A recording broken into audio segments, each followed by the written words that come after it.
జాతీయ క్రీడా దినోత్సవాన్ని పురస్కరించుకుని పలువురు క్రీడాకారులను సత్కరించడం అభినందనీయమని పలువురు వక్తలు పేర్కొన్నారు. వాకల్పూడి జిల్లా పరిషత్ ఉన్నత పాఠశాల నందు జాతీయ క్రీడా దినోత్సవం, తెలుగు భాష దినోత్సవంలో చాలా వైభవంగా జరిగాయి.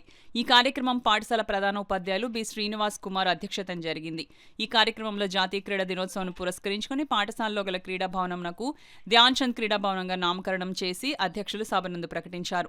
ఈ కార్యక్రమం నందు జిల్లా weight lifting coach V Satish Kumar, judo coach G Suman, శతావధాని, doctor Subrahmanya Ramanarasimhamurthy, RMC retired PD G Lakshmanarao, పాఠశాల పీడీలు పి శ్రీనివాస్, హరిమాలిని, ఉపాధ్యాయులు, విద్యార్థులు, పాఠశాల విద్యా committee chairman K Manikanta, vice బర్మన్, రమణి పాల్గొన్నారు. కార్యక్రమంలో పాల్గొన్న ముఖ్య అతిథులను, స్కూల్ గేమ్స్ నందు విజేతలైన విద్యార్థులను ప్రధానోపాధ్యాయులు వారిచే సత్కరించడం జరిగింది. విద్యార్థులు తయారు చేసిన వివిధ రకాల మెడల్స్, తయారు చేసిన ప్రదర్శన అందరినీ ఆకట్టుకుంది. క్రీడా దినోత్సవం పురస్కరించుకుని వాకల్పూడి గ్రామంలో, అది జడ్పీహెచ్ఎస్ వాకల్పూడి గ్రామంలో చాలా గ్రాండ్గా నిర్వహించడం జరిగింది. దానికి ముఖ్య అతిథులుగా మా గురువుగారు గోలపల్లి లక్ష్మణరావు గారు, కోచ్ సతీష్ గారు, నా స్టూడెంట్ సుమంత్ ఇలా పాల్గొనడం జరిగింది.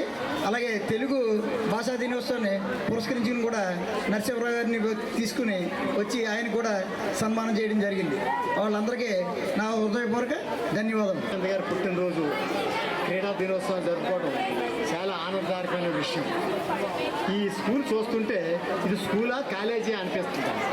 ఈ స్కూల్లో department of physical education room చూస్తే చాలా కాలేజీల యొక్క డిపార్ట్మెంట్ ఆఫ్ ఫిజికల్ ఎడ్యుకేషన్ కూడా ఈ స్కూల్ చాలా బాగుంది. అదేవిధంగా అన్ని వస్తువులు ఉన్నాయి. అదే రకంగా staff, students, head master, physical director గారు కూడా ఈ క్రీడాకారులందరూ కూడా అనేక రకాల ప్రోత్సహించి అన్ని రంగాల్లోనూ కూడా వీళ్ళని చాలా అభివృద్ధిలోకి తీసుకొస్తున్నారు. నా తరఫుని ప్రత్యేకంగా హెడ్ మాస్టర్ గారిని, ఫిజికల్ డైరెక్టర్ గారిని, స్కూల్ స్టాఫ్ మెంబర్ని అందరూ కూడా ప్రత్యేకంగా అభినందిస్తున్నాను.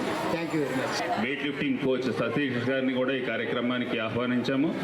ఈ సందర్భాన్ని పురస్కరించుకొని 540 మంది విద్యార్థులు ఉన్నటువంటి పాఠశాలలో ఇక్కడ సువిశాలంగా ఉన్నటువంటి క్రీడా ప్రాంగణాన్ని ఉపయోగించుకోవడానికి అనువుగా మలుచుకోవడం కోసం సిద్ధం చేస్తున్నటువంటి ఉపాధ్యాయులను అభినందించడం జరిగింది. ఇక్కడ ఉన్నటువంటి volleyball court, kabaddi court, kho kho court, judo కోసం శిక్షణ ఇచ్చేటువంటి కేంద్రము, వెయిట్ లిఫ్టింగ్ కోసం ఇచ్చేటువంటి శిక్షణా కేంద్రము మన కాకినాడ రోడ్లో మరే పాఠశాలలోనూ ఎంత ఉన్నతంగా లేవని చెప్పేసి నేను భావిస్తూ ఉన్నాను. విద్యార్థులకు అందరికీ వ్యాయామ విద్యను అందించడం కోసం ఇది గొప్ప పాఠశాలగా నేను భావిస్తూ ఉన్నాను. ఈ సందర్భాన్ని పురస్కరించుకొని విద్యార్థులందరూ కూడా చక్కటి క్రీడా స్ఫూర్తిని కలిగి తప్పనిసరిగా ప్రతి విద్యార్థి ఏదో ఒక క్రీడలో తప్పనిసరిగా రాణించాలని ఆశిస్తూ ఉన్నాను.